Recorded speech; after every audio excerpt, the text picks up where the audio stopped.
हैं Ventura securities से विनीत बोलिंजकर साहब। विनीत जी, गुड आफ्टरनून। प्रशांत बात कर रहा हूं।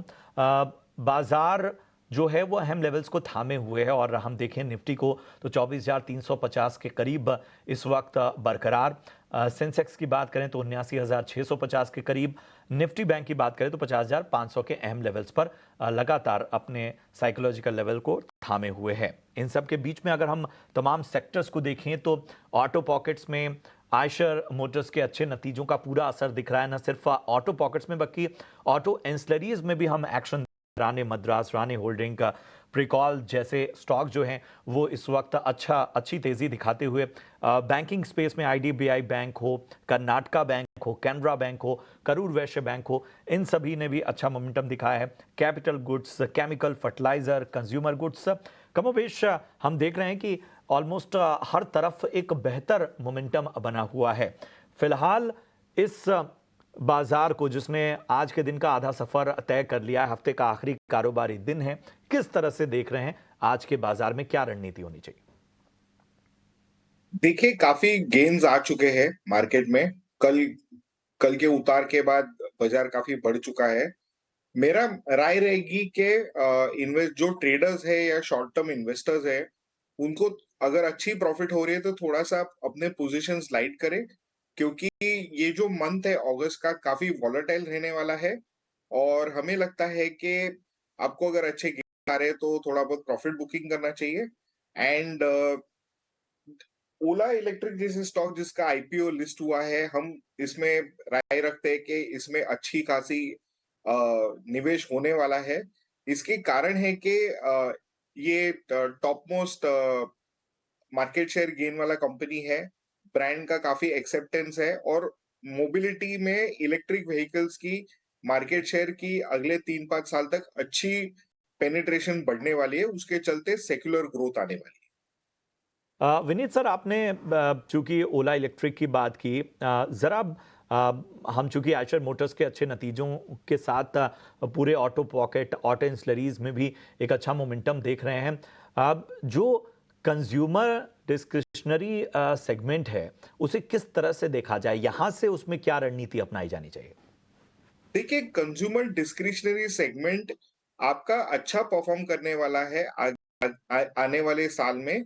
इसके कारण 2 है। एक तो आपकी अच्छी खासी रेनफॉल हुई है, जिसके कारण आप देखोगे कि रूरल इनकम बढ़ने वाली है और उसके अलावा गवर्नमेंट्स ने काफ़ी स्पेंडिंग की है, जो लाडली योजना और फ्रीबीज़ जो की बारिश जो हो रही है, उसे कंज्यूमर के हाथ में काफ़ी फ्री मनी मिल रहा है। उसकी वजह से हमें लगता है कि डिस्क्रिशनरी स्पेंड्स बहुत एग्रेसिवली बढ़ने वाले हैं। इनमें जो शेयर हमें अच्छे लगते हैं वो वी2 रिटेल, ट्रेंड और बाकी के एफएमसीजी स्टॉक्स जो लिस्टेड है, वो सारे अच्छे लगते हैं हमें। बिल्कुल। विनीत सर, चूंकि हम ये देख रहे हैं कि जो आईटी पॉकेट्स हैं, उनका बहुत बड़ा जो मोमेंटम है वो ग्लोबल संकेतों से जुड़ा हुआ है। पिछले दिनों हमने देखा कि मंदी के शोर के बीच में और तमाम जो खराब ग्लोबल संकेत थे, उनका इम्पैक्ट या ये कह लें उनका डेंट जो था वो आईटी काउंटर्स पर पड़ता हुआ नजर आया। और जाहिर सी बात है कि जो उन्होंने गेन किया था उसे बड़े पैमाने पे उन्होंने गंवाया भी। अब एक तेजी लौटी है, जाहिर सी बात है कि उसमें सबसे बड़ा जो अहम रोल है वो पॉजिटिव ग्लोबल क्यूज का है। अब आईटी सेक्टर में रणनीति क्या रखनी चाहिए, क्योंकि अब फिर वही बात हो गई। बीच में ऐसा था कि लंबे समय तक जो है वो मार्केट में लीडरशिप लेने की कोशिश आईटी सेक्टर की ओर से हो रही थी। एक प्रेशर भी था आईटी सेक्टर पे, क्योंकि लंबे समय से ऐसा ही होता था कि वो 3 दिन चलते थे और फिर मुश्किल शुरू हो जाती थी। अब यहां से जो आज का गेन है, अब जो मोमेंटम है, उसमें क्या रणनीति अपनाई जानी चाहिए, या अभी भी लगता है कि थोड़ी स्थिरता आना बाकी है?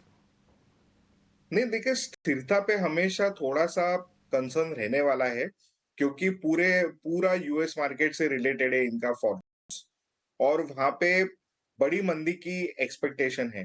पर वहाँ पे और एक चीज़ जो हो रही है वो एआई स्पेंड्स काफ़ी बढ़ रहे हैं। तो हमें लगता है कि इन निवेशकों को 2 चीज़ ध्यान में रखनी चाहिए।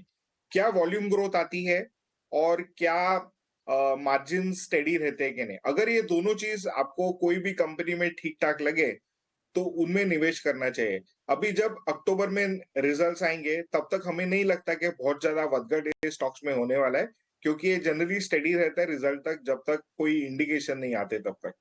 तो जब ये रिजल्ट आएँगे, तभी आपको ये 2 चीज़ों पे वॉच रखना है, और अगर उनमें अच्छे नतीजे आए, तो उसमें ज़रूर निवेश करेगा, और आपकी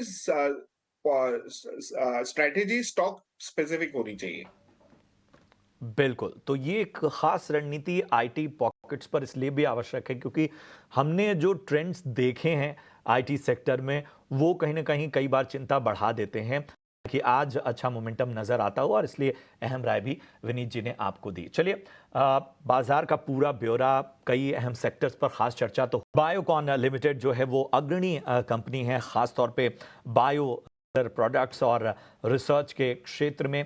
और इसके अलावा अगर हम बात देखें तो जेनरिक प्रोडक्ट्स हों, नोवेल बायोलॉजिक्स हों, इन सभी में एक तरह का दखल इस कंपनी का लगातार बना हुआ है, और तमाम मैनेजमेंट की बात को भी हमने सुना, उनके चिंताओं को भी जाना।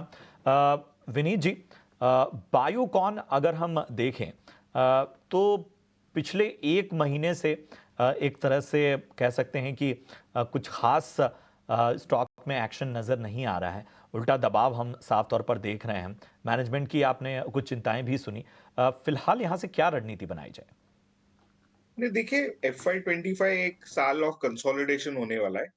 बट आप देखोगे कि सेकंड हाफ के बाद, जैसे आपके सितंबर के नंबर्स आएँगे, उसके बाद में आप देखोगे कि इसमें इम्प्रूवमेंट आएगी।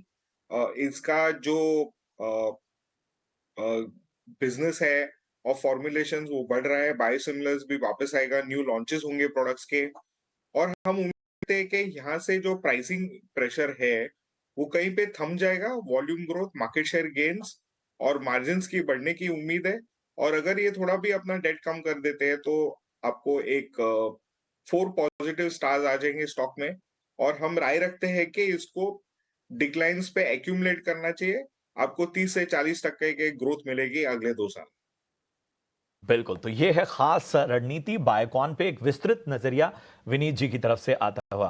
विनीत जी, बहुत बहुत शुक्रिया करेंगे, आपने अपना समय दिया और बाजार के साथ ही अलग अलग सेक्टर और अहम कंपनी पर भी अपनी राय दी। बहुत बहुत धन्यवाद एक बार फिर से आपका शो में जुड़ने के लिए।